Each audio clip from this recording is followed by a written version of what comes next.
Instituto Nacional de Antropología e Historia. Secretaría de Cultura. Gobierno de México.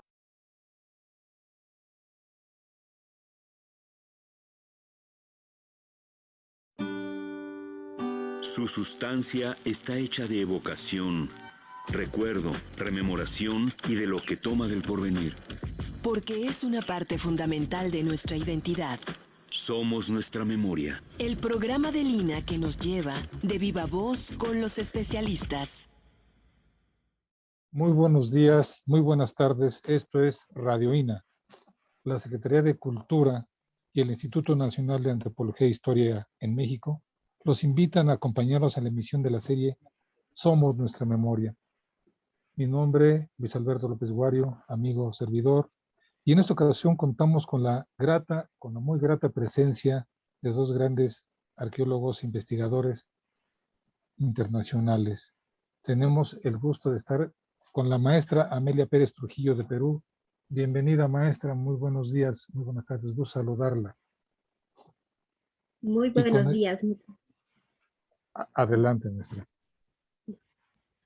Y con el maestro Joel Santos, investigador de nuestro instituto en el Centro INA Sinaloa. Joel, bienvenido, un gusto tenerte con nosotros. Gracias, saludos a todos. Buen día, buena tarde. Muchas gracias. No me olvido, como podrán ver en pantalla, está también el doctor Luis Alberto Martos López. No me olvido de él, lo hice totalmente a propósito. Él es investigador del INA en México y el tema que hoy nos convoca es el miedo si anda en las ruinas, sucesos paranormales en trabajos arqueológicos. Para nuestros seguidores, para nuestros radioescuchas, para el público que nos sigue en Radio INA, para los académicos y trabajadores de nuestro instituto, va a ser extraño y quizá hasta muy llamativo el hecho de que estemos hablando de esto, de sucesos paranormales en trabajos arqueológicos. ¿Qué es lo que hacen unos arqueólogos hablando de esto? ¿Por qué no mejor nos hablan de cerámica, de procesos históricos, de enterramientos? ¿Por qué nos vienen a hablar de esto? Y dije que lo hice a propósito de mencionar hasta el final a mi querido tocayo Luis Alberto Martos, porque además de el tema y la fecha en la cual estamos por llegar en breve tiempo, es una situación que se presenta a nivel mundial, lo del festejo de muertos, el festejo en algunos lugares le llaman Halloween, toda esta situación que se vive de terror. Hemos platicado con nuestros queridos amigos Gaby y Evanibaldo de Radio INA, que son nuestros anfitriones para esta charla, para tratar de abordar de una manera, pues intentando ser académicos, lo más seguro es que lo logremos por la calidad de nuestros invitados, de estos hechos que por lo general son negados, por lo general son rechazados por la mayor parte de los académicos y que sin embargo, pues ocurren. Entonces, tocayo, también muy bienvenido. Muchas gracias. Como siempre, un placer estar en Radio INA. Siempre un gusto y más compartiendo este día con estos colegas, ¿no? Sí. Así es. Me permite empezar con una frase, porque me llama mucho la atención que estemos como, insisto en ello, que estemos como académicos tratando de abordar un tema de esta naturaleza. Hay un literato, un muy gran escritor de origen estadounidense llamado H.P. Lovecraft, que dice, la emoción es la más antigua y más intensa la emoción más antigua e intensa de la humanidad es el miedo. Y estos son algunos de los hechos que en una primera oportunidad mi tocayo Luis Alberto Martos López y su servidor en una plática dijimos, es algo que tendríamos, ¿por qué no?, la posibilidad e incluso la necesidad de ventilar, de airear, de platicar sobre ello, y por eso es que tenemos el gusto de contar con la maestra Amelia y con Joel. Tocayo, ¿cómo fue naciendo esta historia de un libro acerca de estos eventos? Y digo libro y lo subrayo porque no nada más es platicarlos, sino también atreverse a escribirlos. y que pasen así a la posteridad. Tocayo. Sí, exactamente, como bien cuentas, Tocayo, pues yo recuerdo aquella comida de fin de año en la que estábamos platicando y surgió el tema y comentamos cómo había muchos colegas y nosotros mismos habíamos vivido experiencias de este tipo que son inexplicables, a veces dan miedo, ¿no? A veces son cosas extrañas que pero que suceden y que sin embargo nada más platicas cuando estás entre los amigos o con la copa en la mano o pues o muchos ni las cuentan, ¿no? O hay gente que dice, pues yo no creo en ellas y ya ni las cuento, ¿no? Y sin embargo suceden. Entonces en esa ocasión, pues recuerdo muy bien que dijimos que estaría muy bien hacer un libro convocando a gente que haya vivido las experiencias y que estuviera de acuerdo en escribirlas. Y así surgió la idea. Y ahorita que estábamos en plena pandemia, pues se nos ocurrió que era un buen momento para que cada uno pudiera escribir y entonces lanzamos la convocatoria, hablamos con muchos colegas, tanto de México como del extranjero, y pues nos dimos cuenta que había muchísima gente que había vivido o sufrido, como decimos, estas historias, y que además estuvieron de acuerdo en compartirlo. Hubo otros que no les interesó, ¿no? Por muy diversas razones. Pero entonces logramos convocar, bueno, hay historias escritas por dos personas que vivieron la historia y hay otros que cuentan dos o tres historias más cortas, ¿no? Bueno, en total que me parece que son 35 historias, Tocayo, y también son creo que 32 autores y que comparten sus experiencias, ¿no? Y bueno, mi tocayo y yo lo que tuvimos a bien fue escribir una introducción, no tratando de explicar los sucesos, sino tratando pues de como que enmarcarlos, ¿no? Y nos metimos desde la perspectiva de la arqueología y desde la perspectiva de la literatura, pues evocando este realismo mágico, esta corriente literaria, ¿no? Que mientras en Europa surge el realismo para contar lo que sucede en el mundo, en la vida cotidiana, con toda su crudeza, con las partes difíciles, ¿no? Así, ¿cuál es la vida? Para la realidad americana, pues no cabía el realismo puro, porque nuestras sociedades están imbricadas en la magia, en los hechos sobrenaturales, en fantasmas, en las ánimas, en tradiciones, en creencias, ¿no? Y bueno, también está el Real Maravilloso, que platicamos eso también mi tocayo y yo, de pues cómo lo que hace un arqueólogo nos lleva a lugares a veces que pues mucha gente que no los vive son sorprendentes, son lugares maravillosos, pero que existen realmente. Y nos metemos también a vivir con comunidades donde se vive este real maravilloso. Es algo que para el que lo vive es lo más normal y común y corriente, pero para el que viene de afuera, pues se convierte en algo maravilloso. Entonces hicimos una introducción como que da cabida desde la perspectiva literaria, un poco también antropológica y la arqueológica, como para darle marco a las historias que ya de por sí son magníficas, ¿no? Y ahí convocamos, y entre esos autores, precisamente, dos de ellos son Joel y Amelia, ¿no? Que nos hicieron favor y tuvieron la generosidad de compartir sus historias, ¿no? Entonces, pues tú podrás mencionar los distintos contextos, ¿no? En los que esto sucede, no solo sucede en zonas arqueológicas, ¿no, Tocayo? Así es, Tocayo, y me permito dar paso aquí retomando lo que mencionabas, la introducción a la que hace referencia al doctor Martos, que escribimos a la Limón, se llama La experiencia arqueológica entre lo mágico y lo maravilloso. En ese sentido, tenemos el gusto de contar entre nuestros invitados a la maestra Amelia Pérez Trujillo. Ella es arqueóloga peruana con 26 años de ejercicio profesional, en la que destacan ser directora de proyectos de investigación arqueológica en sitios prehispánicos e históricos, labores de restauración de monumentos arqueológicos, es especialista en material cerámico y en análisis de riesgos en monumentos arqueológicos, además de expositora en eventos en su país y a nivel internacional, sin olvidar que es consultora sobre temas de patrimonio cultural. Con todo este bagaje, con todo este currículo que nos permitimos sintetizar en unas cuantas líneas, maestra Amelia, ¿qué nos puede decir de sus propias experiencias? Porque sin adelantar en la trama para que los lectores se queden enganchados, la verdad es que las historias, porque hay que decir, la maestra cuenta 3 historias, y las 3 historias desde el principio nos enganchan, o sea que no nada más tiene la capacidad de sobrevivirlas, sino de narrarlas. Maestra, ¿qué nos puede decir? Buenas tardes, muchas gracias. Sí, efectivamente, muchas veces nos da vergüenza porque decimos, ¿no? Como científicos, como investigadores, nos van a un poco cuestionar, pero son cosas que se dan. Y las experiencias, por ejemplo, que yo he tenido, y no solo yo, sino inclusive mi esposo, que también trabaja conmigo en el campo, hemos hecho varios proyectos de restauración, de investigación, hemos sufrido, ¿no? Entre comillas, N tipo de experiencias. Antes de que me suceda la primera experiencia, yo pensaba que esto se veía solo en la televisión, en las películas, ¿no? Pero posteriormente, cuando yo empecé a tener estas experiencias, bueno, pues primero me asusté, pero después empecé a acostumbrarme y le cuento que hasta el año pasado creo que he seguido teniendo experiencias bastante similares, bastante terroríficas, inclusive podríamos decir, ¿no? Que muchas veces no tiene explicación, pero que se dan. E inclusive yo pienso que hay personas que son mucho más susceptibles a poder ver, a poder experimentar. Creo que depende mucho también de la energía o del carácter que tiene la persona, pienso.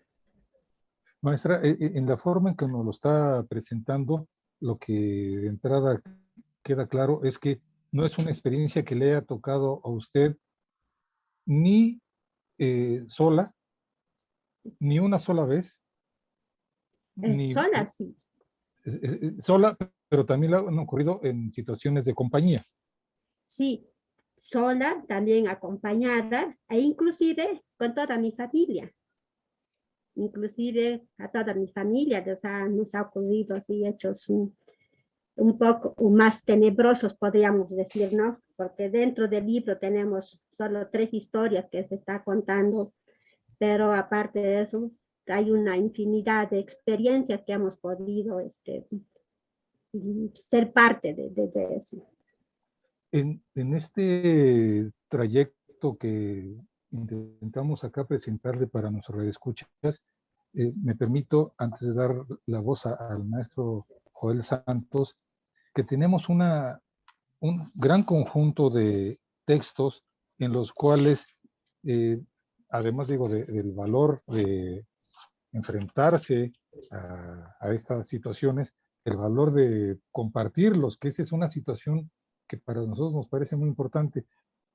No estoy llegando al punto de decir que seamos pioneros en este tema, lo que estoy tratando de decir es que son cosas que suceden y que tenemos que platicarlas, o que por lo menos alguien dice, esto lo he vivido. Lo pongo en este nivel porque muchos de los temas que se trabajan a nivel antropológico, a nivel arqueológico, a nivel histórico, también tienen que ver con percepciones de la sociedad, y al final de cuentas, la sociedad es lo que estamos estudiando como especialistas. Y en ese sentido, uno de los enfoques que intentamos darle mi tocayo Marcillo es, y si nos viéramos nosotros también como un pequeño segmento de la sociedad, es digno de estudiar qué es lo que nos está pasando a este segmento. Las historias transcurren en un rápido vuelo, lo señalo, las que hemos logrado conjuntar: Chihuahua, Nayarit, Michoacán, Morelos, Estado de México, Ciudad de México, el Estado de Hidalgo, Chiapas, Yucatán, Campeche y Quintana Roo en la República Mexicana. Pero fuera de la República Mexicana también contamos, obviamente, con las historias que nos manda con mucho afecto la maestra Amelia de Perú, pero también contamos con El Salvador y Argentina. Joel, tú viviste una, capaz que más, lo que te atreviste a compartirnos y narrarnos ocurrió en Michoacán. ¿Nos puedes contar el contexto de esta situación? Porque la maestra nos ha contado cosas que han ocurrido en contextos, entendería, arqueológicos, pero a ti lo que nos narras es un contexto diferente. Por favor, Joel, bienvenido. Sí, Luis, mira, bueno, en principio señalar lo que se decía en un principio, es decir, me parece que todas estas experiencias, uno solamente puede hablar de su propia experiencia. En ese sentido, se basa precisamente el de creer o no creer, y donde es muy importante la sensibilidad que tiene uno, o la manera en cómo percibe uno las cosas. En mi caso, como lo describo en el texto que les envío a ustedes en este fabuloso libro, yo siempre me pongo en el lugar del escepticismo porque yo no tuve la experiencia. La situación que se dio en Morelia fue muy, muy interesante y muy particular, muy única, porque no fui yo, fuimos varios los que estuvimos ahí. Fue hasta cierto punto colectivo, ¿sí? Entonces, lo que se requiere para que eso suceda, pues son varios factores, ¿no? Es decir, lo hemos analizado posteriormente, pues qué es lo que pasó, es decir, fue un momento de sugestión, autosugestión colectiva, algo así, de la cual pues yo no me sentí partícipe, pero sí lo observé. Yo describo lo que observé desde la manera pues como yo lo vi, no como los compañeros, pero sí fue muy, muy claro en todo esto que se dio durante ese momento, que son las partes que bien mencionas, no se pueden describir en un texto. Todo lo que tuvo que ver con las emociones, con los estados en los que estaban los compañeros, pues eso es difícil de narrar. Y creo que esa fue la mayor experiencia, porque después de eso que sucedió en Morelia, pues cada quien se fue por diferentes rumbos, otros ya no nos volvimos a ver, algunos lo volvimos a platicar, algunos lo platicaron, curiosamente, a veces con compañeros con quienes también nosotros lo platicamos, y se va construyendo este relato, ¿no? Y queda en esto, pues, la pregunta, ¿sucedió, no sucedió? ¿Qué fue lo que pasó realmente, no? Y hemos tratado de explicarlo, y al día de hoy no tenemos una explicación, y es muy difícil tenerla, pero es un hecho que se dio en un entorno de un ex convento, de un ex convento femenino, de monjas, una iglesia que tiene también toda una historia en el centro de Morelia, en un ambiente pues novohispano, y donde se dan muchas circunstancias que pues yo trato de describir, y me parece que fue un ejercicio muy interesante que hicimos con el texto. Lo platiqué con uno de estos compañeros que sí fue protagonista, ¿sí? Y a quien yo le dije, oye, bueno, ¿qué fue lo que pasó aquí? Es decir, de plano hay una situación ahí que ustedes hayan consumido enervantes y que se pusieron, porque, y me paró en seco, me dijo, mira, te voy a decir algo, y se me quedó muy grabado. Si hubiese sido ese el caso, hubiese sido algo individual, cada quien su viaje, pero no. Alfredo y yo lo que vimos lo vimos juntos. Si él lo veía y yo lo sentía, ¿sí?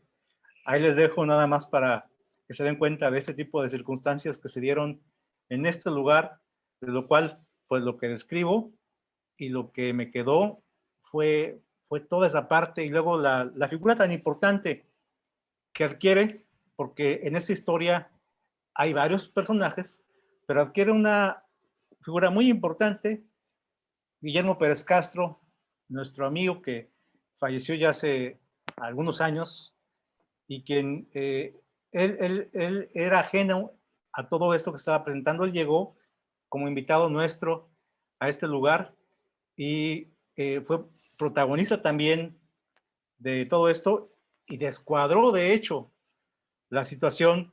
Si había escepticismo, por lo menos de mi parte, cuando llega él y se da cuenta y entra en toda esta situación como protagonista también, pues cambian las cosas, ¿no? Mi propia percepción, y pues ahí se los dejo, que lo lean quienes no conocen esta historia. La verdad, vale la pena, es muy interesante. Son cosas que pasan, ¿sí? Porque como esta hay otras, es decir, me parece, yo tengo otra experiencia que si quieren, y si hay tiempo les cuento, en Xcaret con otro compañero, ya falleció, Vicente Camacho, igual. Él tuvo una situación muy complicada, yo fui testigo, pero jamás vi nada anormal, por decirlo así. pero uno, finalmente somos arqueólogos, y como arqueólogos siempre estamos, nuestra cotidianidad es con el pasado, con los muertos, porque excavamos, desenterramos antiguos osamentas que tuvieron, obviamente, fueron seres vivos, y que pues algo quedó seguramente de lo que fueron estas culturas que nosotros exploramos. Y bueno, nos acostumbramos a ello, pero hay cosas que también suceden y uno no puede explicar muchas veces. Joel, muchísimas gracias. Nos dije, Víctor Joel Santos Ramírez es un arqueólogo egresado de la Escuela Nacional de Antropología e Historia, aquí en la Ciudad de México, y es maestro en arquitectura por la Universidad Autónoma de Sinaloa, en el norte pacífico de México. Autor de varios libros, pero gran parte de su actividad se ha centrado en cuestiones de época novohispana. Por eso hice énfasis en esa diferencia con las historias que ahora nos dice la maestra Amelia, me han pasado más, pero a diferencia de las que nos narran en su, insisto, es que además de todo que se atreven a escribirlas, las escriben muy bonito, tienen una gran capacidad de transmisión por la palabra nuestros invitados de hoy. Ella nos narra las historias en sitios arqueológicos y Joel nos está narrando lo que le pasó en un espacio novohispano. En el caso de nuestro querido tocayo, que ahora le damos la palabra, también tocaron en espacios arqueológicos. En lo personal a mí me tocó en un campamento, y hay varios, o sea, en todo lo que estamos tratando de encontrar aquí, ¿cuáles son los hilos conductores? Con esto te doy pie, tocayo. ¿Cuáles son los hilos conductores de las historias que estamos catalogando y que estamos acá tratando de integrar para poder abrir esta discusión? Que quiero subrayarlo. Agradezco de verdad el valor, no nada más ahora de recuperarlas en la memoria, de retraerlas de la memoria, de escribirlas, de compartirlas, sino también hasta de atreverse ahora en una entrevista que se va a publicar en un medio académico como es el Instituto. Hablar de esos temas no es nada sencillo, por eso mi reconocimiento a nuestros invitados.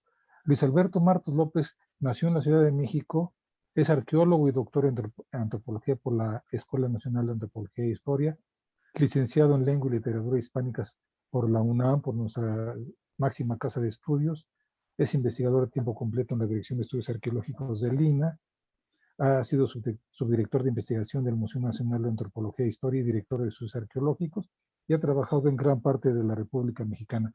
Tocayo, ¿cuáles son esos hilos conductores que nos puede resaltar de estas, que yo esperaría, de corazón lo digo, que sea la primera parte de esto que incluso puede ser hasta terapéutico para los investigadores, soltarnos para narrar cosas que nos han pasado? Efectivamente, tocayo, pues algunos colegas que escribieron me han contado que el escribirlo y el externarnos, que fue una especie de catarsis, o sea, como que es algo que traían ahí guardado y les ha servido contando su historia, ¿no? Y como tú dices, suceden tanto en monumentos históricos, en zonas arqueológicas, tenemos historias en cuevas mayas, en cenotes y en campamentos también, ¿no? Y hay algunas líneas generales, muchas no son historias personales, como dice Joel, son colectivas, o también Amelia. Sí, hay algunos que les pasan a grupos, a equipos de trabajo. Muchas veces están vinculadas también lo que está sucediendo con sueños, sueños compartidos, que eso es también bastante interesante.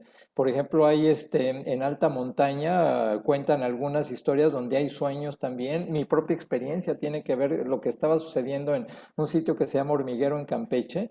También se vinculaba con un sueño común, que el que llegaba al campamento lo recibía la pesadilla esa, ¿no? Y de repente empezaba a suceder todo lo que pasaba, ¿no? Entonces, esas son las máximas. Muchas tienen que ver también, pues que eso tú lo notaste muy bien, ¿no? Con la cocina o con gente vinculada con la cocina. Eso es interesante también, ¿no? Ya sea con cocineros, cocineras o en el espacio mismo de la cocina. Entonces, y otra máxima es esto de que, pues como dijo Joel, estamos a fin de cuentas, estamos trabajando con gente, ¿no? Y no sé, la idea esta que tú la señalas muy bien en un libro, como dice uno de los autores, ¿no? Fabricio Valdivieso, el del Salvador, que como lo que los sitios arqueológicos se convierten en nuestros jardines de recuerdos, porque están vinculados a lo que estamos viviendo, a una parte de nuestra vida. Eso me gusta mucho, que también es otro elemento común, que son historias de vida cotidiana en el campo de los arqueólogos. Y eso es también un tema interesante porque a muchos nos han pasado. Y como que de alguna forma de repente estamos trabajando en un sitio y como que queremos adueñarnos de él, hablamos de mi sitio cuando no estamos conscientes de que quién sabe cuántas generaciones antes que nosotros ya pasaron por ahí y era gente que también soñaba, que pensaba, que amaba, que odiaba, ¿no? Que tenía necesidades inmediatas y a largo plazo también. Y pues que no sé, quizá ahí se queda todo eso, a fin de cuentas, esos deseos, esas energías, ¿no? No sé. Pero son algunas de las líneas generales, ¿no, tocayo? Que yo recuerdo. Así es, y ahora con esto que nos están comentando nuestros invitados de hoy, la maestra Amelia Pérez desde Perú, el maestro Joel Santos desde Sinaloa, el doctor Luis Alberto Martos, que entiendo que ahora estás en Quintana Roo, Ajá, aquí porque andamos. es medio gitano mi tocayo, sus servidores, junto con la producción de Radio Ina desde la capital del país, de México. Un tema que a mí me gustaría resaltar, y por eso aprecio mucho su presencia, es en nuestro programa, se llama Sucesos Paranormales en Trabajos Arqueológicos, el miedo si anda en las ruinas, que muy acertadamente la producción de Radio Ina nos lo propone. No en la ruina de que no tenemos forma de salir de ello, sino que estamos entre las ruinas jugando con esa expresión. La arqueología, lo empezó a mencionar Joel, la arqueología tenemos que partir de evidencias materiales.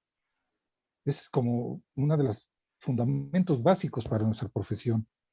Pero también la arqueología nos enseña que uno de los objetivos es encontrar y estudiar lo que no resulta evidente y esos contextos en los cuales ocurren los fenómenos que vamos a estudiar, que por lo general lo hacemos a través de cerámica, entierros, arquitectura, evidencias históricas, evidencias paleontológicas, evidencias biológicas, etcétera.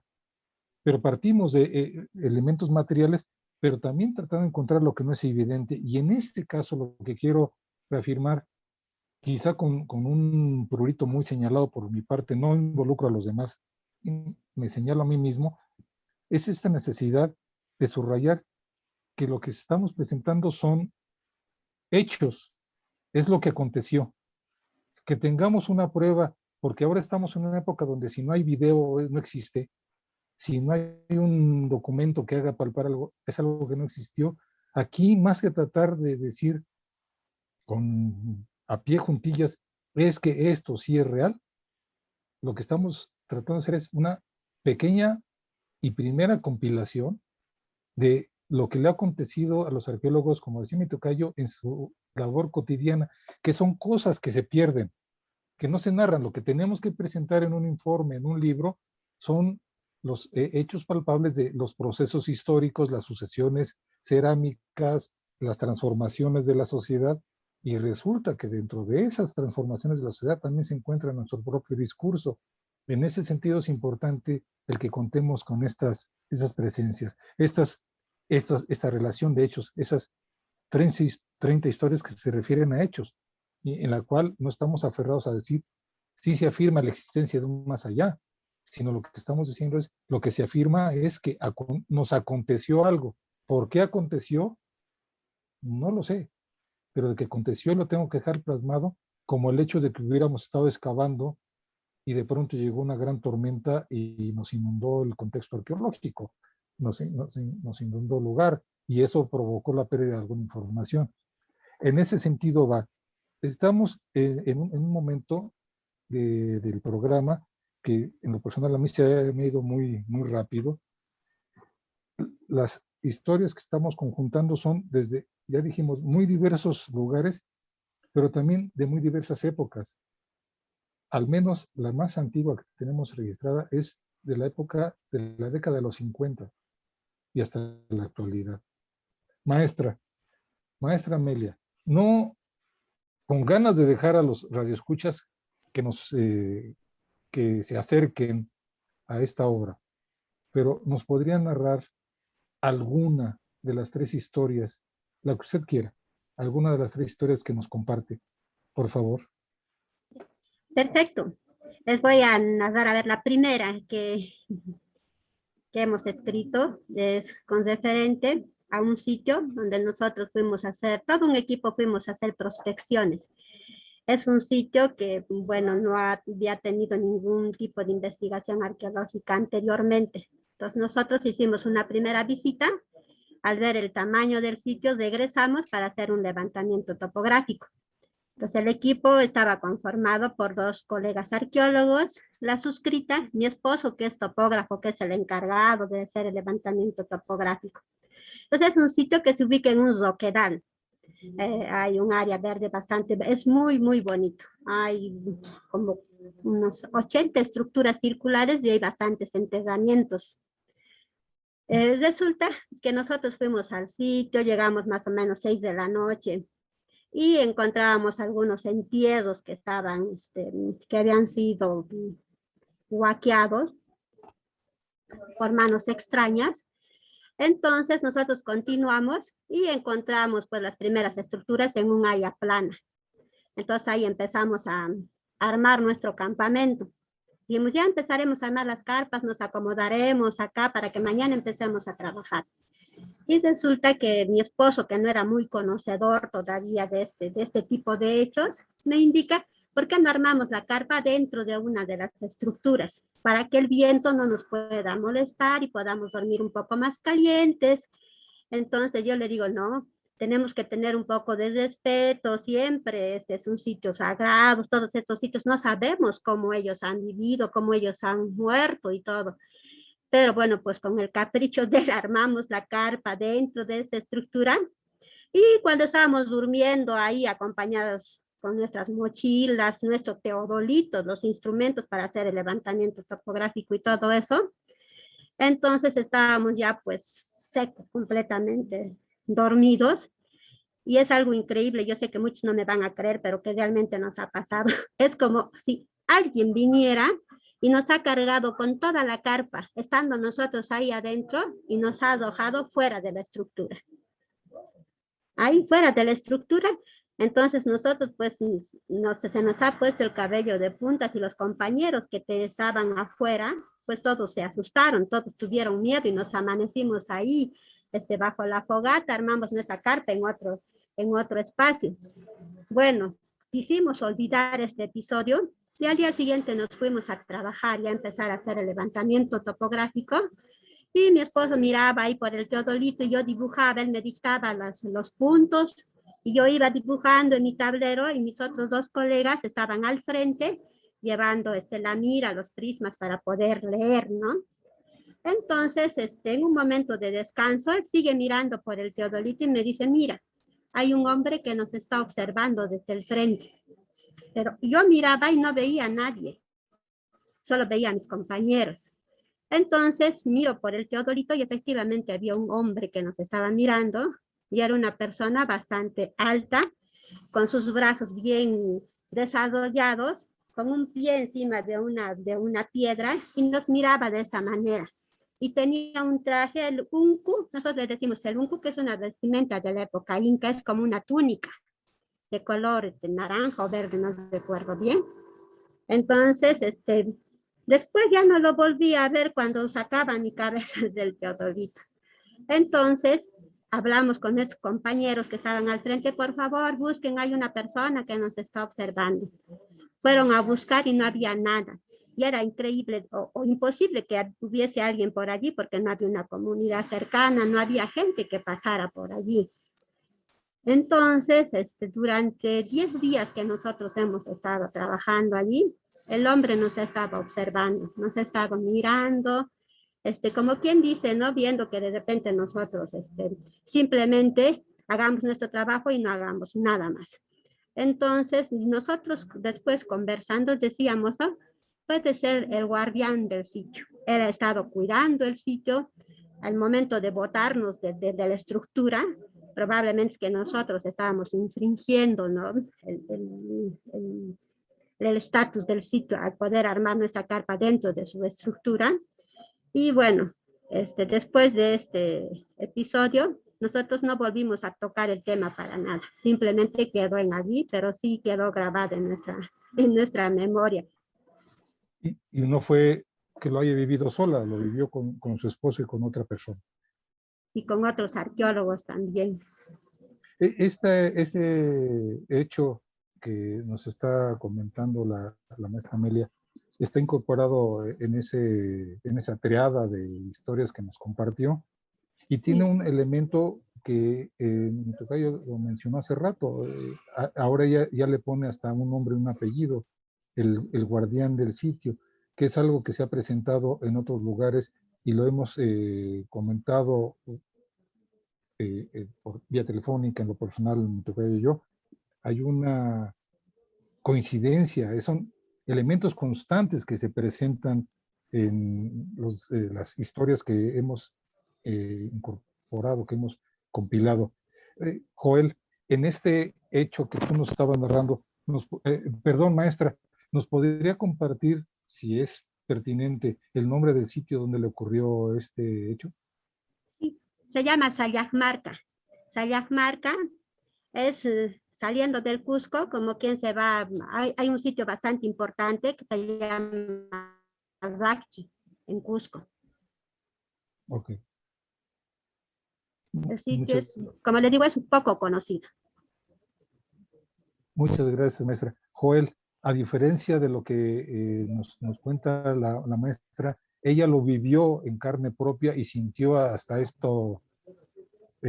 movimiento, el que la arrojaron fuera del lugar. En el caso que tú nos estabas contando que ocurrió en este lugar novohispano, nos dices, tú no lo viste personalmente, pero viste las reacciones de los acompañantes. Sobre eso, ahora te agradeceríamos, y sin agotar la historia, si nos pudieras contar algún pasaje de lo que tú nos narras en el libro, pero sí me gustaría retomar algo que dijiste hace un momento. Mencionaste al gran arqueólogo, lamentablemente fallecido muy joven, gran arqueólogo, impulsor de la arqueología histórica en México, llamado Guillermo Pérez Castro y Lira. Él es un arqueólogo de muy alto reconocimiento y es algo que también me gustaría subrayar. O pasaron a gente reconocida como las que tenemos ahora en esta mesa de invitados, o hay varios autores que narran lo que le pasó a gente reconocida y que lamentablemente ya no está con nosotros en este mundo, o gente reconocida que por fortuna aún lo contamos, como es el caso del ingeniero Joaquín García Bárcena, el doctor Enrique Nalda Hernández, el doctor Román Piñachán, el arqueólogo Guillermo Pérez Castro y Lira, por mencionar algunos. Estamos hablando de que es gente de alto reconocimiento que se vio involucrada de una forma u otra, pero por lo general, y recurrimos a ello, entiéndase como un sentido de protección ética, un sentido de protección, no me quiero, valga la expresión, quemar, porque no voy a hablar de esto.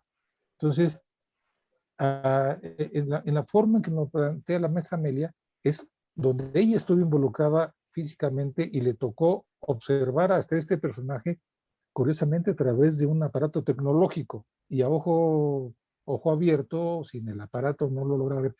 ¿Qué nos puedes platicar un poco de la historia que te pasó, Joel, que nos narras en tu cuento, en tu historia, en tu anécdota? Sí, como bien dices, ese tipo de situaciones son relevantes al hablar de un personaje como Guillermo Pérez Castro, con la autoridad que representaba en aquel entonces para nosotros. Prácticamente nos formamos muchos con él, muchos de los que estuvimos presentes en aquel momento. y era una autoridad para nosotros. Yo tuve la fortuna de conocer a Guillermo, tal vez un poco más, y sí puedo decir que era una persona pues muy seria, pero también me parece que él ya había tenido experiencias de ese tipo, no le eran ajenas. Él, con muy callado que era y hermético en su mayor parte, no lo decía, pero en ocasiones sí contaba historias que pues a uno lo dejaban pues realmente perplejo, porque parecían más bien irreales, pero hablaban mucho de su sensibilidad y quiero hacer énfasis en ello, porque creo que gran parte de esto tiene que ver con lo sensible que somos algunas personas y otros que no lo somos.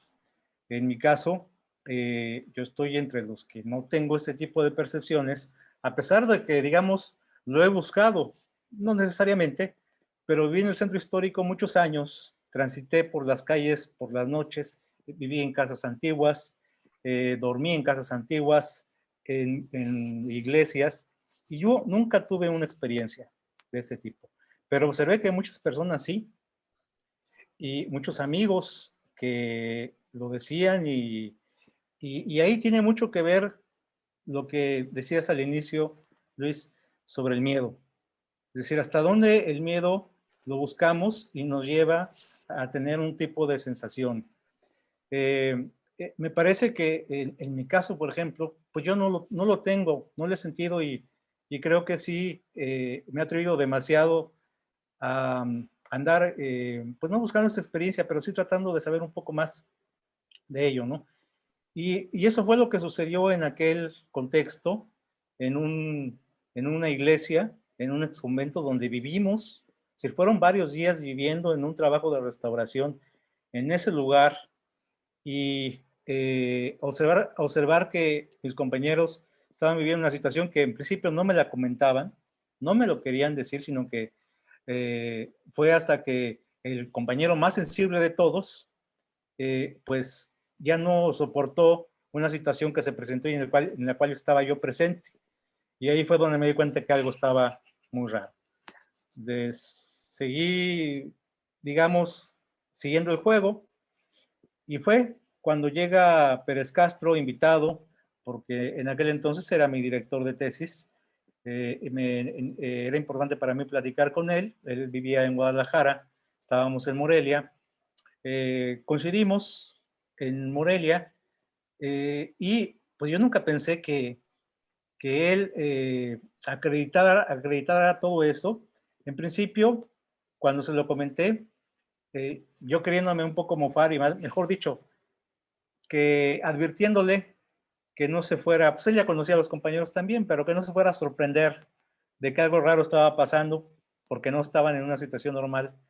Él me escuchó con mucha seriedad y pues gradualmente, como fueron pasando las horas, el tiempo que estuvimos, pues él también se fue transformando y ahí fue donde yo también comencé a cambiar de parecer y de opiniones con respecto a lo que estaba sucediendo, porque, eh, porque era realmente era algo muy activo, era en todo momento, en cualquier momento estaba pasando una serie de situaciones que los compañeros veían y que Guillermo, digamos, vino a cerrar todo ese momento que aconteció, pues de una manera también que le continuó dando esa seriedad y esa autoridad que tenía para nosotros, porque al final él fue el que solucionó la situación, ¿no?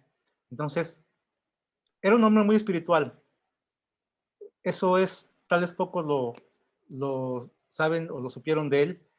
Una persona muy espiritual, profundo en su pensamiento, en su propia forma de hacer arqueología también. Entonces, sobre esos temas, él ya tenía conocimiento, tenía experiencia, y pues lamentablemente ya no pudimos platicar después, por lo menos de mi parte, nunca volvimos a tocar el tema, a pesar de haber tenido esa experiencia, pero fue único, fue fascinante. Joel, muchas gracias. Esto que mencionas me lleva a hilar con un comentario que hizo mi tocayo Luis Alberto Martos, que es algo que encontramos al integrar estas historias, que insisto, yo le quiero subrayar la palabra primeras, porque sí me gustaría que fueran las primeras para que pudiéramos seguirlas sacando. Supongo que en todos los ámbitos académicos habrá alguien que haya pasado por situaciones como estas y no quiera sacarlo por este rechazo, por el que dirán. Pero hay constantes. Por un lado es gente que está relacionada con los alimentos. Por otro lado, hay una presencia que tiene que ver con las cuestiones de fe y de religión. Por lo general, bueno, no voy a decir por lo general, en varias historias tiene que intervenir o interviene de alguna manera una presencia de un personaje religioso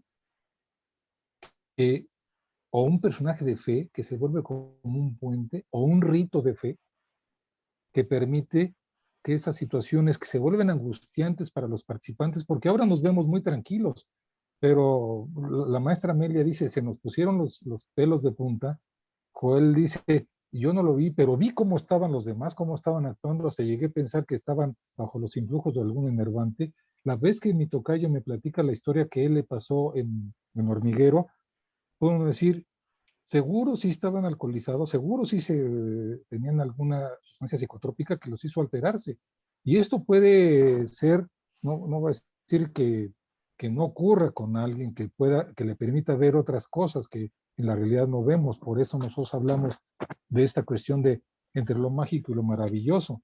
Pero lo que sí podemos decir es que hay constantes en los cuales, independientemente de que son temas que no se han hablado, podemos encontrar constantes como que existe esta situación donde gente que está relacionada con la cocina, con la preparación de alimentos, tiene un conocimiento y por lo general se resuelven con el intermedio de algunas personas que tienen esa sensibilidad que nos dice Joel, y por otro lado, tiene que ver con ofrendas, o como lo que nos decía la maestra Amelia, es no te vengo a alterar.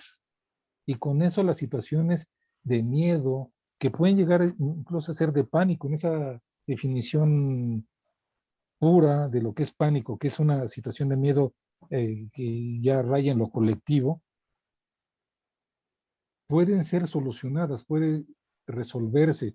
En la historia que yo integro, también tiene que haber una solución a partir de que se regrese a un orden, porque igual que en cualquier evento que involucre al humano, hay esta dualidad de caos, orden, y tiene que haber un orden en estas situaciones, el cual, bajo la forma en que lo estamos viendo, es lo que rompió la presencia de la maestra Amelia con su equipo de trabajo, es lo que rompe la presencia del equipo de trabajo de Joel, y es lo que rompe la presencia de mi tocayo Martos, que si nos puedes platicar un poco, sin agotarlo, por favor déjanos con la expectativa, tocayo, ¿qué te pasó en Hormiguero? Si puedes mencionar algunos de los involucrados, pero hay esas constantes. Pues gracias, tocayo. Pues sí, bueno, yo estaba trabajando con el doctor Piñachán, que en paz descanse. Fue una serie de proyectos en el sur de Campeche. Hicimos base en Becán, que está ahí al lado de la carretera, y de ahí empezamos a entrar y a salir a Hormiguero, que es un sitio que en ese entonces te tomaba entrar como 3 horas y media, 3 horas. Eran 3 brechas, un camino blanco y luego 2 brechas que se iban haciendo más angosta y además pues impasables, ¿no? Había ahí una camioneta Nissan, una de Red, siempre apostábamos cuál llegaba más lejos, ¿no? Porque alguna se iba a quedar atascada por ahí. Entonces, si llovía, pues no entrabas o no salías, ¿no? Ahora ya hay una carretera y en 40 minutos llegas al sitio, ¿no? Desde Xpujil, pero en ese entonces sí era toda una odisea entrar. Entonces estábamos entrando y saliendo diario para construir un campamento que no eran más que unas palapas ahí de palitos y todo, ¿no? Entonces justo el día que yo entramos para ya quedarnos por fin, me iba a quedar con el doctor, que en paz descanse, y con otro buen colega, Ricardo Bueno, que también falleció muy joven, otro arqueólogo. Y me mandó por delante en la mañana el doctor Piñachán. Él se quedó a dar indicaciones en Becán, porque estaban ya explorando y restaurando unos edificios. Y ese día, bueno, yo entré por delante, ellos iban a llegar un par de horas después y nunca llegaron, o sea, me quedé yo solo con los trabajadores, me extrañó. En la noche entró el vehículo, la 4x4, para contarme que el doctor se había caído, tuvo un lamentable accidente, que bueno, en el mundo de la arqueología conmocionó a todo mundo, que quedó paralítico de la cintura para abajo el doctor, ¿no? Y entonces me tuve que quedar solo esa noche y era una sola palapa muy grande, un galerón, colgabas tu hamaca, la colgué con todos los trabajadores buscando una esquina de la casa porque en la noche los trabajadores, o sea, no, no les importan los ruidos ni los vientos que puedan echar, ¿no? Y entonces yo para evitar malos olores y estar cerca del aire, pues estábamos en plena selva, habíamos abierto, pero algo interesante, estábamos en el centro de una plaza, había montículos, ¿no? Pero escogió ese lugar el doctor porque años atrás otro arqueólogo había puesto una pila de agua ahí, entonces nosotros la restauramos para poderla llenar. Es una zona donde no hay agua, tienes que meter pipa de agua para la obra. Entonces me quedé ahí, fue lo primero en la noche, pues yo caí profundamente agotado, ¿no? Ya en la camioneta me explicaron lo que había pasado y que me iba a quedar. Los otros arqueólogos se habían ido, uno a México y otro a Campeche, a tratar de arreglar la cuestión administrativa, ver apoyo si podía seguir el proyecto sin el doctor, ¿no? Que nos dieran voto de confianza si alguien nos avalaba y demás. Entonces yo me quedé solo entre la exploración del edificio, ¿no? Quien conoce es una maravilla, un edificio de 2 torres fabuloso, ¿no? Un mascarón enorme, ¿no? Del monstruo de la tierra con las fauces abiertas, que es la puerta de entrada, y 2 torres laterales que simulan ser pirámides muy verticales y luego 2 fachadas laterales con el dios jaguar ahí también decorando los lados de las puertas. Muy impresionante el edificio. Entonces yo me quedo esa noche allá agotado, cuelgo mi hamaca y en la madrugada de repente tuve una pesadilla. Soñé que una sombra estaba acechando y que trataba de acercarse a mí, entonces me desperté, eran las 3 de la mañana, porque vi mi reloj y estaba yo empapado en sudor, ¿no? Y pues era verano, hacía calor ahí, ¿no? Y entonces me asusté y en eso empecé a escuchar pasos, y entonces eran pasos que rodeaban el campamento. Yo pensé que era un animal, porque además habíamos sabido de un jaguar que andaba rondando por ahí, estábamos metidos en pleno monte, ¿no? No era como ahora que han pelado tanto y que han crecido tanto los pueblos, ¿no? Entonces sí me espanté y empecé a oír atentamente y pasó por detrás de mí, pero no le daba vuelta completa a la palapa, o sea, llegaba a una esquina y regresaba a la otra, era como cruzaba 180 grados y regresaba. Y estuve yo impaciente escuchando el sonido, pero eran claritos las pisadas en la hojarasca, se oían fuertes y muy cerca pasaba de mí y en eso se oyeron voces, luces, habían ido unos trabajadores a cazar y ya, entonces al otro día yo, pues, yo sí quedé así, todavía no me pude dormir, quedé así y entonces empecé a preguntarles a los trabajadores que si alguien se había parado, me dijeron que no, que solo los cazadores, le dije es que oí pasos, y dije no, eran los cazadores, le digo no, esto pasó mucho antes que los cazadores regresaran.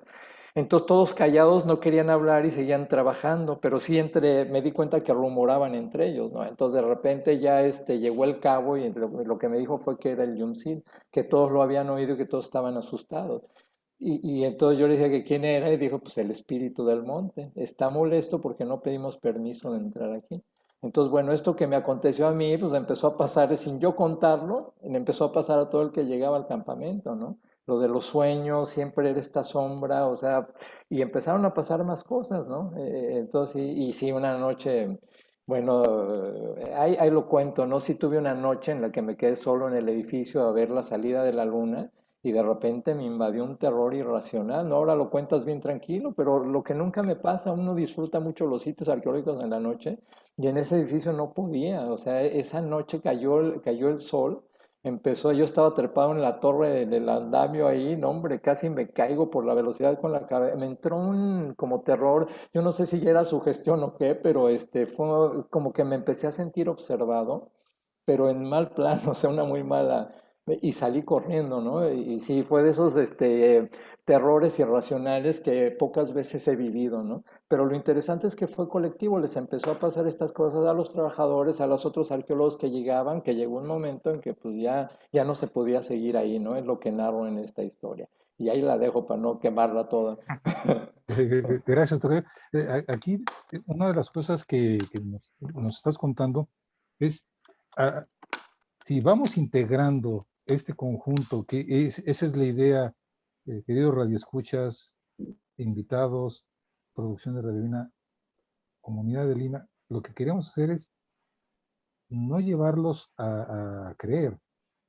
Lo que queremos es que escuchen estas historias por esta, insisto, gran diversidad de los espacios en los que ha ocurrido, gran diversidad de los tiempos en los que ha ocurrido, subrayando la sensatez de los participantes e incluso su posición de es que esto no es, como bien nos ha dicho Joel, es que esto no es, no puede ser, porque estamos construidos académicamente para partir de explicar los hechos, estudiar los elementos a partir de evidencias materiales, y aquí lo que tenemos son sensaciones, es percepciones, pero que incluso llegan a estos hechos como los que nos platicaba la maestra Amelia, de que se llegan a tener las sensaciones incluso corporales y tener un acto en nuestras propias personas.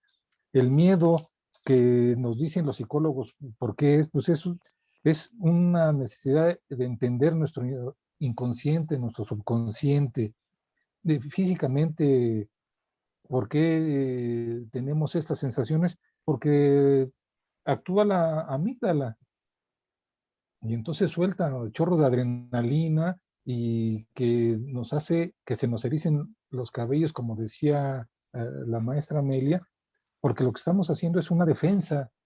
Al final de cuentas, el miedo es una manifestación de un deseo de supervivencia, es una de las cosas que pueden tener la mayor antigüedad, como lo que mencioné de Lovecraft, como lo que pueden decir varios historiadores antropólogos, es una necesidad de garantizar la supervivencia del ser humano.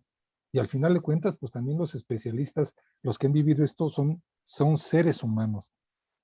Pero todo esto también nos permite, todos esos procesos que se han vivido, nos permite entendernos y tratar de entendernos de cómo reaccionamos, de cómo funcionamos como seres humanos y cómo nos relacionamos con el sitio, como bien nos han platicado Joel, Amelia, Luis Alberto, cómo nos relacionamos, porque se ha vuelto una necesidad, no voy a quemarlas, pero hay otras también en Quintana Roo, donde se soluciona a través de ofrendas, de incluso de pedir perdón o pedir permiso. Cuando no se ha logrado, hay una narración muy bonita de la arqueóloga Rosalba Nieto, donde ella nos cuenta en Palenque que también vivió esto porque no pidieron el permiso.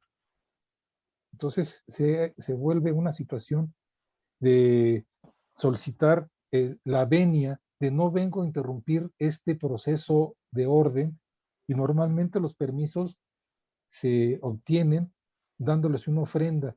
Es muy común, y no voy a narrar una historia en particular, pero es muy común, como lo que ocurre con las ofrendas de muertos, que esto es una situación a nivel mundial, donde ¿qué es lo que se les ofrece? Pues lo que pensamos, lo que sabemos, lo que recordamos que le gusta a un difunto: cigarros, alguna bebida alcohólica, comida, estas luces, y hay gente que incluso va a algunos sitios arqueológicos con una botella de bebida alcohólica y vacía un poco de alcohol, y es el primer trago para los que están ahí, para decir no vengo a hacerte daño. Una historia muy bonita que nos cuenta una arqueóloga, entonces estudiante en Quintana Roo, Antelma Isabel, es en Sibanché, nos cuenta esto, y es también a partir de una ofrenda que se logra que todo esto se tranquilice, porque llegan a una situación que es curioso, por eso quiero decirlo. Si es una situación que es imaginaria, llega el momento en que esa situación imaginaria rebasa, se hace una ofrenda, se logra el permiso y la situación se detiene. Es algo muy significativo. Si fuera una situación diferente, pues se prolongaría. Voy a mencionar rápidamente algunos de los nombres de las historias para dar paso. Lamentablemente el tiempo se nos está acabando, para dar paso a una intervención más de nuestros invitados. Relatos no subrepticios de Francisco Mendiola Galván, El chamán de Aguacatlán de Jorge Arturo Talavera González, Los fantasmas de la iglesia de las Capuchinas por Víctor Joel Santos Ramírez, muchísimas gracias, Joel. ¿Quién era el difunto Josefina del Carmen Chacón Guerrero de Lola Arana? La otra cara del Palacio de Cortés de Jorge Angulo Villaseñor, Historias del inframundo bajo la pirámide del Sol de Jesús Torres Peralta, Experiencia única en la cueva de la pirámide del Sol de Luis Eduardo Ramos Cruz, La bruja de la parroquia de San Juan de Teotihuacán de Sergio Gómez Chávez, Luces en Casablanca, Chalhuapa, El Salvador de Francisco Valdivieso, Crónica de un extraño ascenso al volcán Quewar de Bernardo Cornejo y Gastón Vitri, El umbral de Tlalocan, los niños fallecidos en el monte Tlaloc de Víctor Manuel Arribalzaga, El nudo de Tomás Villa Córdoba, Los dioses no responden de Raúl Arán y Carmen Chacón, Espantos en la Lóndiga de Yadira Tapia y Arturo Talavera, Una presencia en Huichapan de Alfredo Feria y Valerio Gasto Paredes, No es lo mismo sentir pasos que oírlos de Jorge Alberto Quirós, Historia corta de una larga noche de María José Con, Una visita nocturna de Luis Alberto Martos, No estamos solos de Mariano Cornejo, El olvidado de Rosalba Nieto, Las cruces empolvadas a manera de corrido de su servidor, Caminando por el Inca Naí, Ilcas, Huacas y Muertos nos acompañan de Ricardo Chirinos Portocarrero, Los guardianes de Amelia Pérez Amelia Pérez Trujillo, El cenote de los Aluches, Sergio Grosjan Abermeji, En las cuevas mayas de Carlos Augusto Evia, Un evento difícil de explicar de Sergio Grosjan, Una aproximación inesperada en el juego de pelota de Simbanché de Antelma Peremio Vázquez, Don Polo de Adriana Velázquez Morlet, Es que anda molesto el Yumsil de Luis Alberto Martos y finalmente Presencias y voces en el Apu Yulayaco de Cristian Vitri. Son un primer compendio, como pueden ver, de diferentes lugares. Amelia, lamentablemente nos tenemos que despedir, pero le pediría, si usted bajo su perspectiva, ¿qué le diría? Ya no a los radioescuchas, ya no en un libro, sino a los más cercanos a su corazón. ¿Cómo les platica estas historias a ellos? Porque van a decir, es que tú eres arqueóloga, eres científica, ¿cómo que nos estás diciendo estas cosas? ¿Cómo se los platica o cómo le gustaría platicárselos? Su micrófono, maestra Mel. Bueno, como les dije al inicio, ¿no? Y creo que todos pensamos lo mismo, siempre hay cierta resistencia, porque decimos, no nos van a creer. O sea, lo que ustedes son arqueólogos, ustedes trabajan en base al material, en base a la evidencia, pero son cosas que pasan, cosas que las hemos vivido. Y yo he tenido la oportunidad de inclusive tener este tipo de experiencias como las manifesté antes, ¿no? Con mi familia más cercana, que son mi esposo y mis hijas en este caso. Pero muchas veces también he tenido la oportunidad de contar a algunos colegas y decirles, es algo que me ha pasado, que hasta ahora no sé, creer, no creer, pero son situaciones que se dan. Y no sé cómo explicar, pero se han dado. Y como decía también mi colega Joel, ¿no? Que es parte del tipo de persona o de repente de cómo uno es más susceptible a tener este tipo de experiencias. Y de repente, en este caso yo soy más susceptible a esto, ¿no? Y aprovechar de repente lo que decía, lo de las ofrendas. Nosotros para hacer o para iniciar cualquier tipo de trabajo, por ejemplo, he estado trabajando en un sitio bastante grande hasta junio de este año. Cada año para empezar la temporada, lo que nosotros hacemos es hacer nuestro pago, poner nuestra ofrenda. Entonces nuestra ofrenda justamente está compuesta por bebidas, coca, chicha, flores, dulces, que le ofrecemos a la tierra, que es a la Pachamama, ¿no? Para pedirle permiso, pero no solo a ella, sino también pedir permiso a los espíritus que se encuentran dentro de ese espacio, para decirle, nosotros estamos viniendo acá para investigar y por favor, lo que les vamos a pedir es que nos dejen trabajar. Entonces, un poco cuando nos escuchan, no nos dicen qué pasa, pero ese respeto que tenemos es parte también de nuestra tradición, es parte también de lo que nosotros hemos ido aprendiendo desde nuestros padres, desde nuestros abuelos. Ellos siempre ofrendan a la tierra, siempre piden permiso. Y esto será también, ¿no?, en nuestros espacios arqueológicos. ¿Por qué? Porque ahí no solo nosotros investigamos, sino también sabemos que ha quedado parte de la energía de toda esa gente que ha vivido en estos espacios. Muchas gracias, maestra.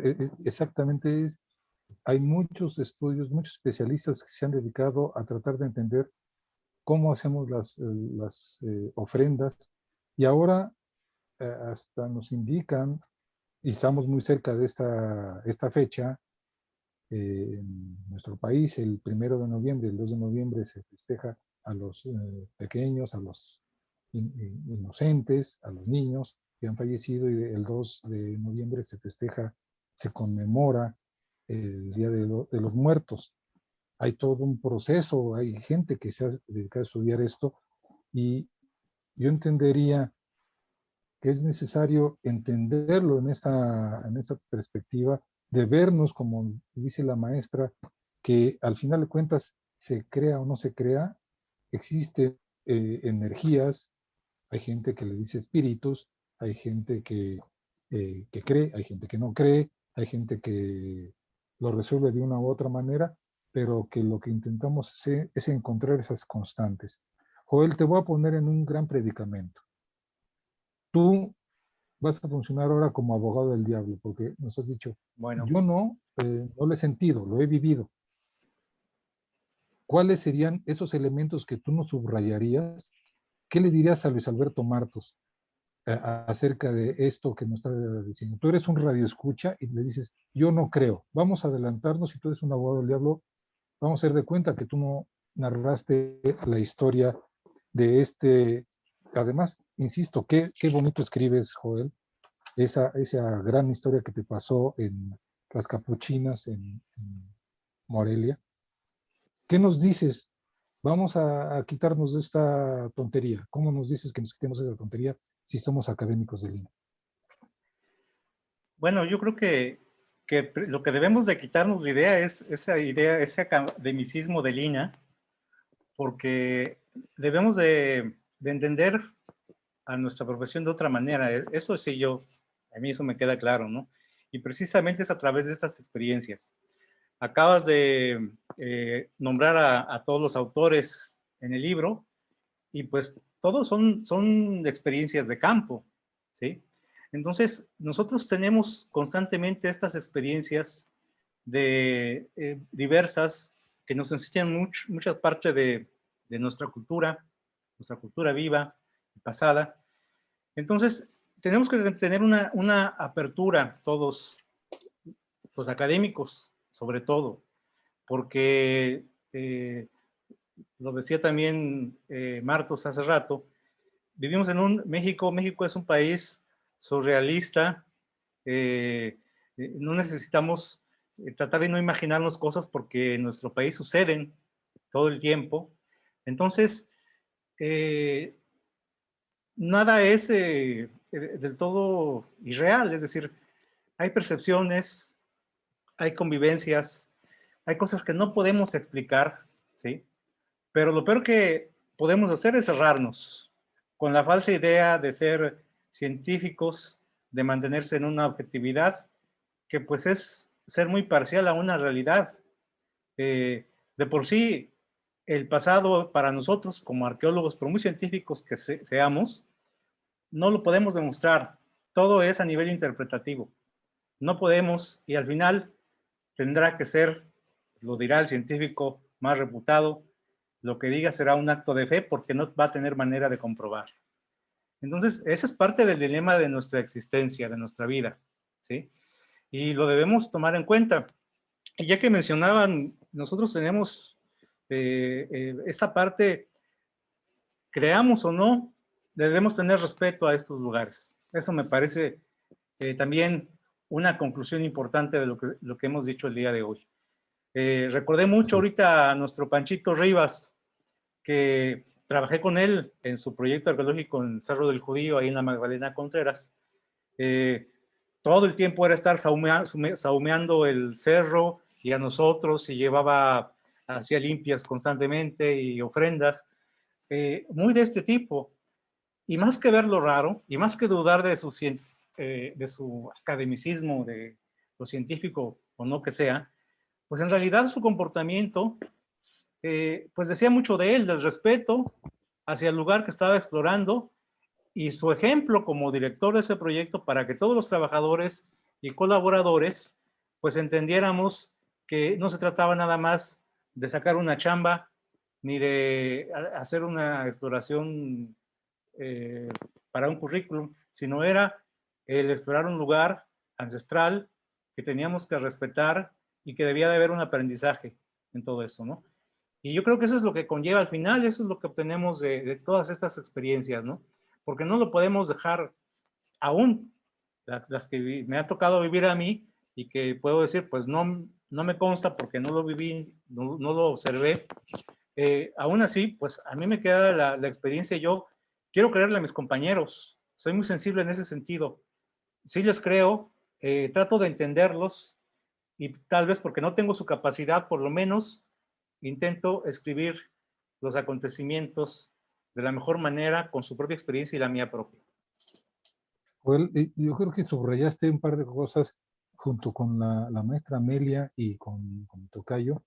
Subrayaste dos cosas que son fundamentales, ya más allá del tema que nos convoca el día de hoy, que vuelvo a decir, sucesos paranormales en trabajos arqueológicos, el miedo sí anda en las ruinas. Más allá de ese tema en específico, lo que nos enseñan desde la escuela y en gran medida desde que somos pequeños, es ese respeto y esa necesidad de aprender. Para mí mencionaste dos verbos fundamentales que son los que nos llevan a actuar: respetar y aprender. Si el respeto y el aprendizaje es de una u otra forma, tenemos que hacerlo. Tenemos esa posibilidad. Algunos tienen o tenemos más sensibilidad para unas cosas que para otras, y ese es un tercer aspecto que quiero subrayar. Además de ese respeto y aprendizaje a los lugares, es un respeto y aprendizaje de los demás, porque estamos hablando de que entramos a casas de otros, esos otros que ya no los vemos físicamente o los podemos ver a través de sus restos, que pueden ser muros construidos hace 1000 años, o pueden ser muros construidos hace 600 años, o 500 años, o 300, pero son restos de obras de gente a la cual le debemos un respeto y que no siempre es así. Y entonces vernos como parte de una comunidad en la cual también tenemos que aprender y respetarnos, así como podemos respetar a los que son materialistas históricos, estructuralistas o empiricistas o cualquier ista que esté en nuestras profesiones, pues también tenemos esa posibilidad de respeto.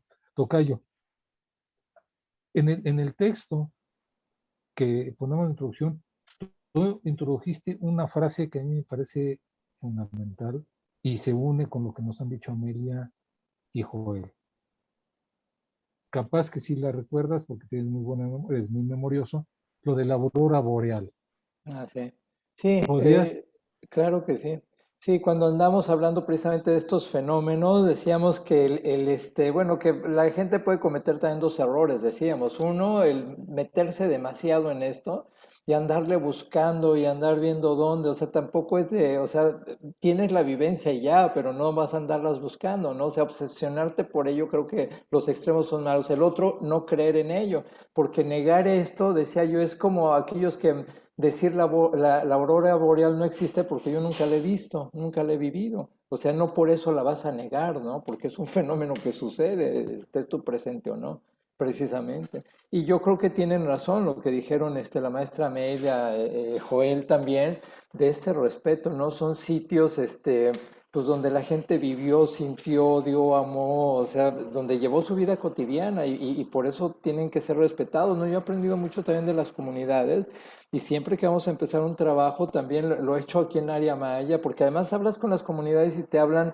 pues de yunziles, de aluches, de chaneques, de entes, de malos vientos, de ánimas, de guardianes, entonces y eso es de México hasta los Andes, incluso en Norteamérica, ¿no? Los pueblos indígenas de Norteamérica también respetan mucho estos, veneran estos lugares antiguos.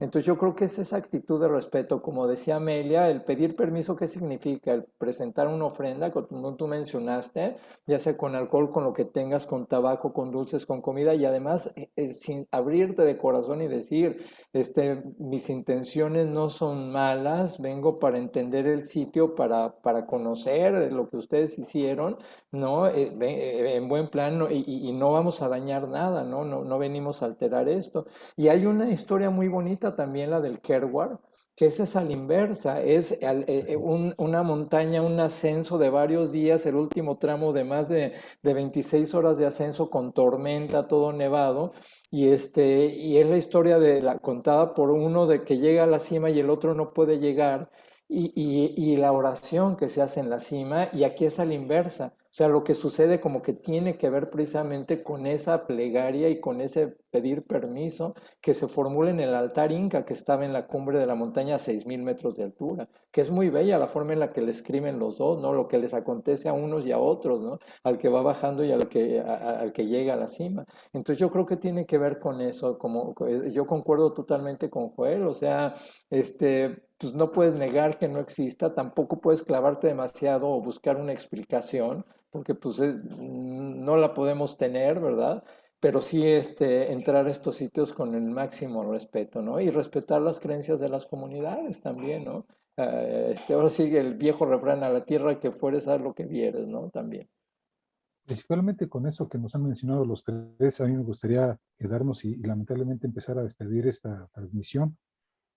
Respetar, respetar los lugares, respetar a la gente del lugar, a los que han vivido, porque por lo general conocen más que uno. Uno llega de especialista y uno sabe, y resulta que no. Ellos saben porque lo viven diario, es su cotidianidad. Y esa cotidianidad, eso merece un respeto en una época en la cual el tema que nos convocó el día de hoy es una época en la cual las creencias se basan en lo que puede tocarse, en lo que puede verse. Si no está grabado en video, si no está, es más, hasta grabado por 3, 4 smartphones o varias cámaras de seguridad, pues eso no pasó. Y resulta que sí, que son cosas que pasan, pero no tenemos forma de explicarlo, pero nos han pasado y por lo menos aquí hay una treintena de historias que pudimos conjuntar. Mi tocayo Martos y yo, de verdad agradeciendo a nuestros invitados de hoy. Teníamos un invitado más, Bernardo Cornejo, desde Argentina, pero se disculpó por una situación personal, pero estará, espero, en breve, mi querido tocayo. ¿Cómo se llama ese libro que Se se está? llama Sombras y Susurros, ¿no? Pero, ¿qué es ahí tú lo tienes tú completo, ¿no? Vivencias extrañas y tenebrosas en la arqueología. Exactamente. Está ahorita en prensa, ¿no? Está a punto de salir. Se va a distribuir en España y en México también. Lo vamos a tener también por ebook, ¿no? Por Amazon y por otras plataformas se va a poder conseguir. O también, ¿verdad, tocayo? Hay un correo ahí si alguien se interesa, también escribirnos cuando ya salga. Si vamos a pedir a la producción de Reviven, si es tan amable, pues después lo podemos, no sé si la expresión adecuada sea colgar, pegar, para que si alguien está interesado, porque más allá podríamos ir hasta el morbo de conocer, ¿y qué le pasó a Amelia? ¿Cómo que salió volando con toda y tienda de campaña con su marido? Y aún no lo cuenta, y ahorita por lo que se ve se está riendo. ¿Cómo es que logró sobrevivir más allá de ese morbo? A ver, ¿y qué le pasó a Joel? ¿Por qué no nos narra más? Bueno, no es dejarlos nada más con la curiosidad, es cuestión de tiempo y es cuestión de que para el que crea, adelante. Para el que no crea, estudien los casos, estudien las constantes y van a ver que en Perú, en Argentina, en El Salvador, y son las que se han logrado juntar, esperaría que fueran más, hay muchos elementos constantes y hoy en esta, para mí, muy breve sesión, logramos platicar algunas. Como bien nos decía nuestra apreciada maestra Amelia Pérez Trujillo, arqueóloga peruana, como decía nuestro muy estimado maestro Joel Santos desde Sinaloa, nuestro muy querido tocayo Luis Alberto Martos, recién llegado de la extranjera, pero ahora en Quintana Roo, antiguamente también era otro territorio.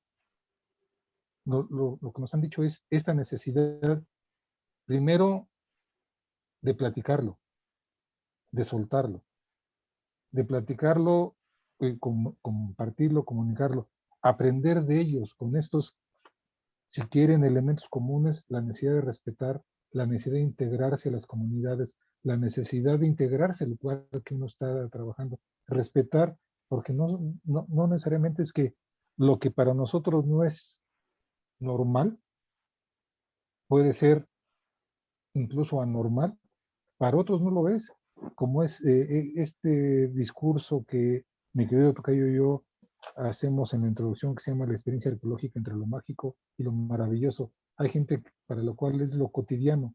Para nosotros, por lo menos somos aves de paso en los sitios arqueológicos. Me queda despedir. Maestra Amelia, muchísimas gracias, de verdad. Gracias. Ojalá tuviéramos más tiempo para poder platicar más sobre esto y sobre otras cosas. Tenga la seguridad que en breve le vamos a invitar para que nos platique otras cosas. Y es más, a ver si puede participar con nosotros en un seminario en el cual ya participó nuestro muy estimado Joel Santos hace poco. Una maravillosa plática acerca de sus trabajos en Sinaloa. Vamos a estar en contacto, maestra, para invitarla. Muchísimas gracias, maestra Amelia. Si gusta darnos unas palabras despedidas, se lo agradezco. Su micrófono, maestra.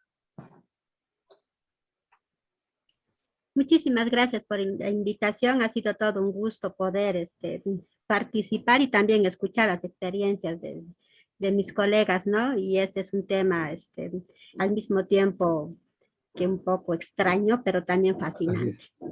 Así es. Muchas gracias por todo y seguiremos allí tratando de compartir estas experiencias. Muchas gracias.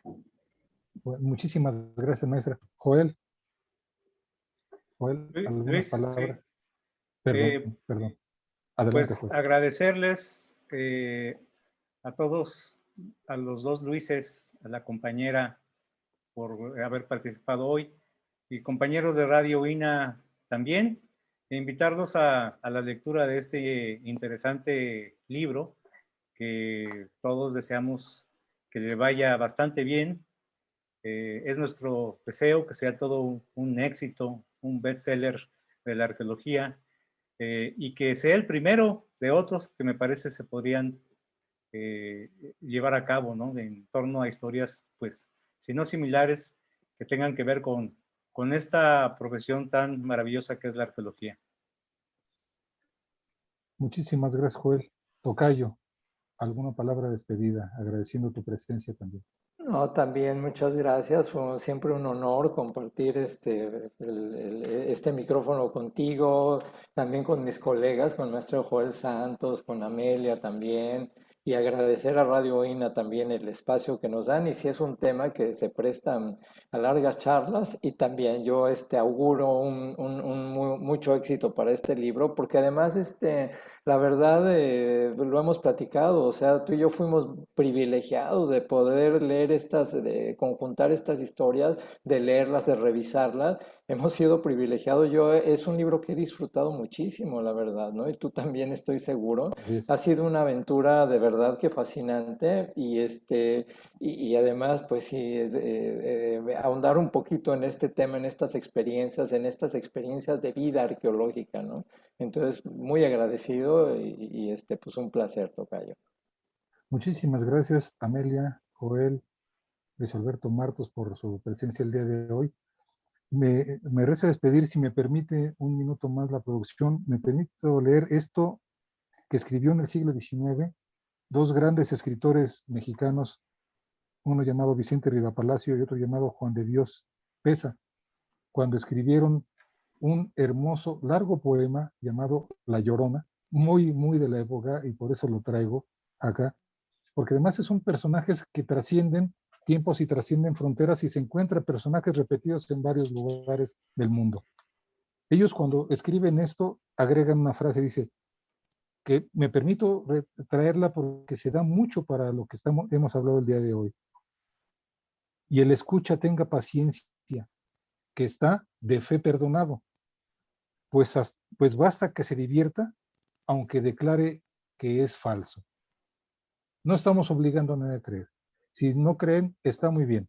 Nada más, con que se diviertan es más que suficiente, porque las historias, insisto, están muy bien narradas. Si quieren tomarlas como cuentos, van a divertirse, están muy bien escritas. Si quieren tomarlas para reafirmar su fe, tómanlas por ahí. Si quieren tomarlas en el ámbito académico, tómenlas en el ámbito académico. Lo único que me quedaría decirles como un consejo ya de tercera o cuarta edad es: aprendamos de todos, aprendamos de la gente que nos rodea y aprendamos y respetémonos. Eso es fundamental. Muchísimas gracias. Yo, Luis Alberto López Guario, en nombre de Radio INA, damos por terminada esta emisión, que fue posible por la generosa participación de los arqueólogos Amelia Pérez Trujillo. Maestra, muchísimas gracias desde Perú. Gracias a la tecnología que nos permite estar conectados a la República Hermana de Perú. Un abrazo muy fuerte. Cuídense mucho, por favor. Al maestro Joel Santos, desde la Tierra Pacífica y de la Cerveza Pacífico de Sinaloa. A tu salud, Joel. Un gusto verte, Gracias. escucharte, centrado, muy, muy bien informado. Muchísimas gracias, Joel, por participar, tanto en esta locura que se nos ocurrió a Martos, a mí, como en esta plática. Luis Alberto, muchísimas gracias por tu participación, por esta iniciativa, por ese ímpetu que te caracteriza. Vamos a seguir en estas bregas, tocayo. Muchísimas Seguiremos, gracias. tocayo, al contrario, gracias. Y gracias por el espacio Radio INA. Gracias a nuestros escuchas por su atención. Les sugerimos consultar más de nuestra producción a través de www.radioina.gov.mx. Lo repito, www.radio.ina.gov.mx. En la realización, la Dirección de Medios de Comunicación a través de la Subdirección de Radio INA, con nuestra querida jefa, Gabriela Marentes. Muchísimas gracias, Gaby. Un placer verte de nuevo. La producción y grabación, nuestro muy, muy estimado amante del fútbol, el Puma, Evanibaldo Morales, Aldo Morales. Muchísimas gracias, Aldo.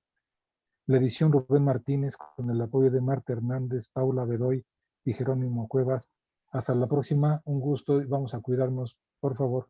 Un gusto para todos. Muchísimas gracias. Adiós, gracias. Gracias. Adiós. Gracias, hasta luego.